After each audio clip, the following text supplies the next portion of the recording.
What's up? It's Yirmiyahu Ben Yisrael. We're going to talk about how the Chinese Communist Party is rewriting the Bible.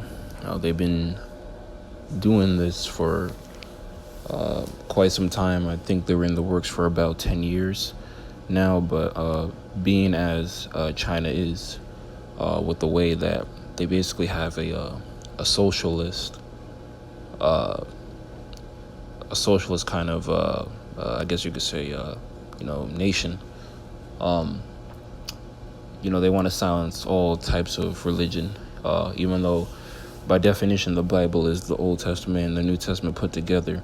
We're just going to, call it the Bible. What they've been doing is adding on to the confusion, just like how there's confusion in regards to, how to truly be saved. How they already have, the false book of the New Testament. They're adding on to that confusion by making their own Bible, basically trying to get as far away from Yahweh as possible through these forced mechanisms. Same thing how in Shanghai they had that, hard lockdown with the C-19. To where people had to barter with their neighbors in order to survive because they could not get out of their apartments. People were heard screaming at night. It sounded very disturbing. And if anyone remember that happened in Shanghai not too long ago, now they're just adding on to the basically to the dictatorship, I call it, that's going on down there. Now, I'm going to read some of this article in regards to the CCP. It says, but the 10-year project to rewrite the Bible, as well as the Quran and other sacred texts, is all part of Xi Jinping's quest to make the faithful serve the party rather than God.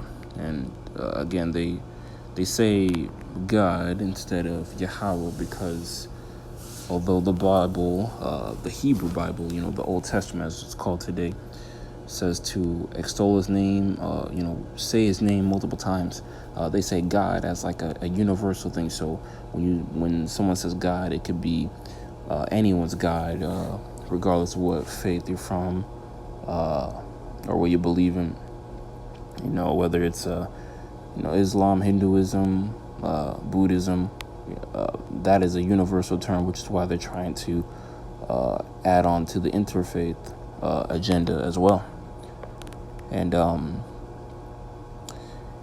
but this article goes on to say, at the 19th Party Congress, Chairman Xi declared, "We will insist on the Sinicization of Chinese religions and provide active guidance for religion and socialism to coexist." There it is. There's that socialism I was referring to earlier. And it says, let me translate, Xi Jinping has no problem with the first commandment, just so long as he and the CCP are playing the role of God. And then it just goes on to say, you might expect the Vatican, the leaders of the largest Christian congregation in the world, to be incensed and defiant. Unfortunately, you'd be wrong. In a secret 2018 negotiation, the Vatican agreed to allow the CCP to select Catholic bishops in China, supposedly in exchange for vague reassurances of safety for some Catholic congregations, which were immediately abrogated.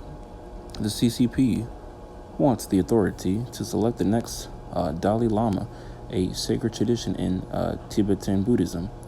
Tibetan Buddhism or Tibetan Buddhists are attempting to stand up to CCP coercion, but Beijing counters that even Pope Francis, leader of the mighty Catholic Church, accepts their authority over church leadership.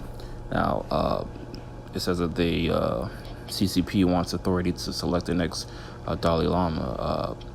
It wasn't. A matter of fact, there is a man who they also tried to expose what goes on in these, satanic realms where this old ass man, kissed a little boy on live TV just to get the reaction to see how the masses were going to react. Now, obviously, most people have morals because, all praise to the Most High, y'all.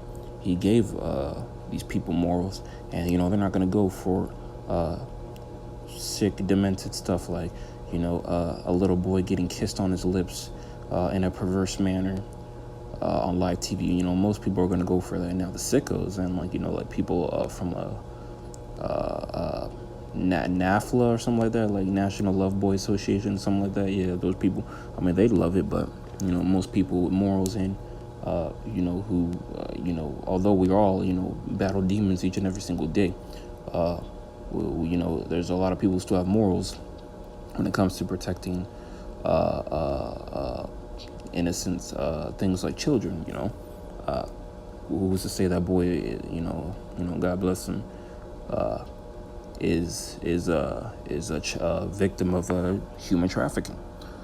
But again, this is just a part of the agenda here in regards not only to China but the world, because the United States does a lot of business with China, so we're like neck and neck when it comes to trading and sharing information.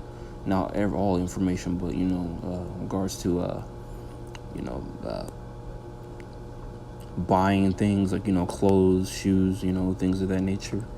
And just wanted to speak about this with this is Yirmiyahu. I'm out. All praise to the Most High.